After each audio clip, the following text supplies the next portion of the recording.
Hello guys, আসসালামু আলাইকুম। সবাই কেমন আছেন? আশা করি সবাই অনেক অনেক ভালো আছেন। তো হঠাৎ করে আজ রাতে গরুর মাংস খেতে মন চাইলো, তো যেমন ভাবনা তেমন কাজ। চলে গেলাম মাংস রান্না করার জন্য। তো দেখেন এখানে আমি সবগুলোই মশলা, মাংস সব কিছুই গুছিয়ে নিয়েছি। তো গরুর মাংস রান্না করার রেসিপিটা আপনাদের সাথে শেয়ার করব। তো এবার আমি একটি পাতিলে মাংসগুলো দিয়ে নিব। মাংসগুলো অনেক ফ্রেশ এবং আমি কয়েকবার মাংসগুলোকে ধুয়ে নিয়েছি। তো এর ভিতরে দিয়ে দিব পেঁয়াজ কুচি, দিয়ে দিব ফোড়নের মশলা কিছু, তেজপাতা, দারুচিনি এবং এলাচ, লবঙ্গ দিয়ে দিলাম। তারপরে দিয়ে দিব গুঁড়া মশলা, ঝালের গুঁড়া, হলুদ, জিরা গুঁড়া, ধনিয়া গুঁড়া এবং মরিচ। এরপরে দিয়ে দিব রসুন বাটা, আদা বাটা। এটা আসলে ৩ কেজির মতো মাংস ছিল, সেজন্য পরিমাণ মতো মশলাটা দিয়ে দিলাম। দিয়ে দিলাম পরিমাণ মতো তেল, দিয়ে হাত দিয়ে খুব ভালোভাবে মেখে এটাকে ১৫ মিনিট রেস্টে রেখে দিব। তো রেস্টে রেখে দেওয়ার পরে ১৫ মিনিট পরে চুলার জালটা ধরিয়ে দিব। দিয়ে এটাকে খুব ভালোভাবে নাড়াচাড়া করে নিব।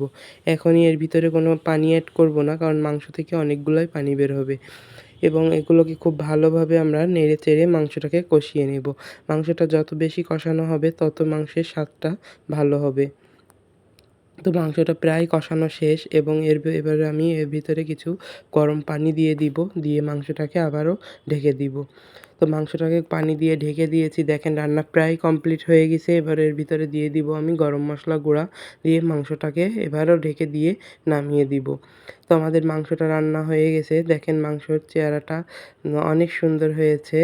মাশাআল্লাহ, মাংসটা খেতেও মাশাআল্লাহ অনেক সুন্দর ছিল। তো আপনাদের ভিডিওটা ভালো লাগলে লাইক, কমেন্ট এবং শেয়ার করে দেবেন। ইউটিউবে ভিডিওটা সাবস্ক্রাইব করে দেবেন। সবাই ভালো থাকবেন। আল্লাহ হাফেজ।